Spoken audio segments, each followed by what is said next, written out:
अभी भारत के विदेश मंत्री एस जयशंकर ने एक टिप्पणी की, जिस टिप्पणी में इन्होंने कहा था कि भारत कोई दलाल नहीं है जो यहाँ बैठकर हल करता रहेगा और इस तरीके की चीजें भारत नहीं करता है। भारत दुनिया के जियोपॉलिटिक्स में दलाल राष्ट्र की तरह काम नहीं करता है। अब जैसे ही ये खबर पाकिस्तान में नेताओं और पत्रकारों को पहुंची और वैसे ही बौखलाहट तो आनी ही थी। पाकिस्तान के रक्षा मंत्री ख्वाजा आसिफ ने कहा कि जयशंकर खुद को एक हाई फाई दलाल समझते हैं। इसके अलावा उन्होंने ये भी जोड़ा कि ये बयान उनकी निजी हताशा को दिखलाता है। इसके अलावा राष्ट्रपति आसिफ अली के प्रवक्ता मुर्तजा ने भी भारतीय विदेश मंत्री की कड़ी आलोचना करते हुए कहा कि ऐसा लगता है कि वो कूटनीतिक भूलने की बीमारी के अलावा एक आत्मघाती वायरस से भी संक्रमित हो गए हैं और कूटनीतिक स्कूल में उन्होंने जो कुछ भी सीखा वो सब कुछ वो भूल गए हैं। खैर, अब भारत ने ये बात क्यों कही थी? भारत ने ये बात इसलिए कही थी कि अगर आप जरा इतिहास उठाकर देखें, रूस अफगानिस्तान युद्ध हो वहाँ पर भी आपको पाकिस्तान घुसा मिलेगा, अमेरिका तालिबान युद्ध हो वहाँ पर भी पाकिस्तान घुसा मिलेगा। हालांकि उन सब में काफी करोड़ों डॉलर पाकिस्तान ने कमाए। ईरान अमेरिका युद्ध से भी उसकी योजना डॉलर कमाने की है, खासकर जब डोनाल्ड ट्रंप उस पर मेहरबान है तो उसकी उम्मीदें काफी ज्यादा बढ़ी हुई है। जयशंकर की टिप्पणी इसी संदर्भ में है। हालांकि पाकिस्तान का कहना है कि जयशंकर का पाकिस्तान को अलग थलग करने का मिशन अंततः भारत को ही अलग थलग करने में बदल गया है। अब कान के अंदर एक बौखलाहट है और वो गहराए अंगूर खटे हैं। खैर, अब ये तो अलग बात है, जैसा कि मैंने पहले भी बहुत सारी चीजें बताई हैं, लेकिन इतना जरूर है कि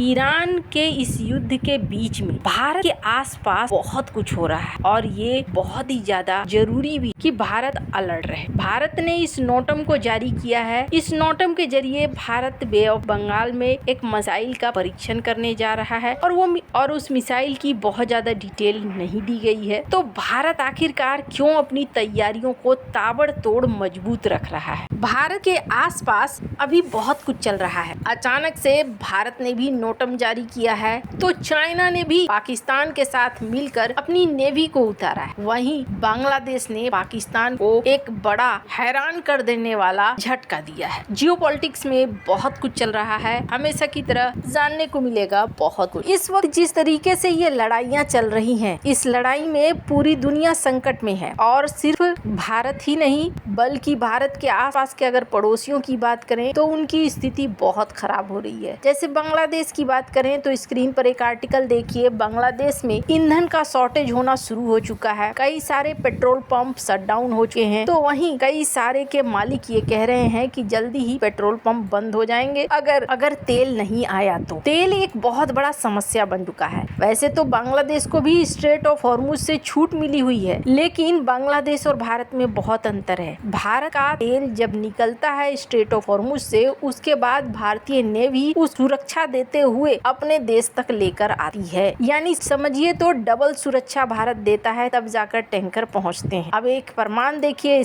तुर्की ने रूस के तेल खरीदे और तुर्की के टैंकर में रशियन ऑयल था और ये ब्लैक सी पार कर रहा था। ब्लैक सी अगर देखेंगे तो तुर्की के बेहद करीब है और इस ब्लैक सी में उस टैंकर पर हमला हो जाता है और वो टैंकर तबाह हो जाता है। मतलब साफ है कि अभी यूक्रेन हो या फिर ईरान हो, तेल की चीजें बहुत ज्यादा निशाने पर बन रही हैं और इसका असर पूरी दुनिया में देखा जाने लगा है और आगे देखा जाएगा। दुनिया भर में एक मंदी जरूर छाएगी अगर ऐसे ही तेल को लेकर मुश्किलें खड़ी होती रही तो। भारत को अगर देखेंगे, भारत अंधाधुंध तेल खरीद रहा है। इस वक्त 60 मिलियन बैरल का ऑर्डर रूस को दिया गया। ईरान से भी तेल खरीद रहा है, वेनेजुएला से भी खरीद रहा है, अमेरिका से भी खरीद रहा है। ये इसलिए खरीदा जा रहा है ताकि आने वाला भविष्य अगर मुश्किल भरा हो तो भारत को मुश्किल न हो, ईंधन रहे, तेल रहे। ऐसा नहीं है कि खतरे मंडरा नहीं रहे हैं, खतरे मंडरा रहे हैं। पाकिस्तान सुलह कराने की कोशिश एक तरफ कर रहा है और अमेरिका को ये दिखला रहा है कि वो अमेरिका की तरफ है, लेकिन दूसरी तरफ क्या देखने को मिल रहा है, चाइना के साथ उसकी बैठकें हो रही है। शहबाज शरीफ चाइनीज एम्बेसडर के साथ बैठक कर रहे हैं और मिडिल ईस्ट क्राइसिस के बारे में बता रहे हैं। साथ ही साथ ये भी देखने को मिल रहा है कि पाकिस्तान और चाइना की नेवी एक साथ उतरी है ड्रिल करने के लिए और ये दोनों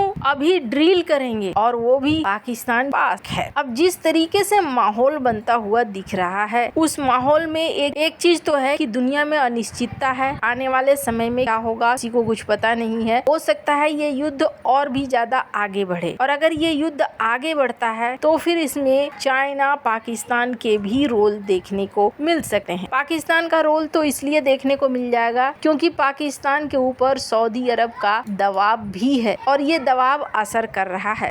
अब जहां एक तरफ ये सारा सीन बन रहा है, दूसरी तरफ पाकिस्तान की बांग्लादेश के साथ भी एक बड़ी प्लानिंग थी और इस प्लानिंग के तहत भारत को अस्थिर करना ये उनके सबसे बड़े और पुराने सपने में शामिल था। बांग्लादेश के साथ जिस तरीके से रिश्तों को बढ़ाया जा रहा था, अब ये पलटकर उनको ही काटना शुरू कर रहा है। पाकिस्तान के साथ दोस्ती करने वाले मोहम्मद यूनुस को बांग्लादेश के नए पीएम तारिक रहमान ने झटका दिया। तारिक रहमान ने एक बार फिर लिबरेशन डे पर पाकिस्तानी सेना के साल 1971 में किए गए सुनियोजित नरसंहार को याद। तारिक रहमान ने कहा कि 1971 में पाकिस्तानी सेना का कार्रवाई इतिहास के सबसे घृणित नरसंहारों में से एक है। उन्होंने बुधवार को नरसंहार दिवस पर यह बयान देकर पाकिस्तान और उसके शासकों को अपना सख्त संदेश दे दिया। शेख हसीना के देश छोड़कर भारत में शरण लेने के बाद मोहम्मद यूनुस ने दिल्ली के विरोध में पाकिस्तान के साथ दोस्ती बढ़ानी शुरू कर दी। यूनुस सरकार पाकिस्तानी सेना के लिए कई तरह की चीजें कर रही थी, उनके अधिकारी आ रहे थे, जा रहे थे, लेकिन तारिक रहमान ने अपने लिखे पोस्ट में कहा कि पाकिस्तान की सेना के ऑपरेशन सर्च लाइट के दौरान निहत्थे बांग्लादेशियों को मारना बिल्कुल भी गलत था और दशकों से माफी मांगने के लिए कहा जा रहा है, लेकिन पाकिस्तान का ये कहना है कि हमने आपसी संधियों से सुलझा लिया है, इसलिए माफी मांगने की कोई जरूरत नहीं है। मोहम्मद यूनुस के कार्यकाल में ये चीजें देखने को नहीं मिली थी, लेकिन तारिक रहमान के कार्यकाल में ये देखने को मिल रहा है। यानी पाकिस्तान का जो सपना था भारत के खिलाफ बांग्लादेश को साथ लेकर चलने का, वो ऐसा लगता है कि अब धराशाही होता हुआ दिख रहा है। वैसे तारिक रहमान के इस पोस्ट को देख सकते हैं आप, जिस पोस्ट को देखने के बाद टेंशन में पाकिस्तान जरूर आया होगा क्योंकि इन्होंने काफी कुछ प्लान कर लिया था। वैसे अब आने वाले समय में कई सारे फोल्ड आपको देखने को मिलेंगे। आपको क्या लगता है इन सब मामले में, आप क्या राय है कमेंट कर जरूर बताएं। जल्द मिलते हैं अगले वीडियो में नई खबर के साथ।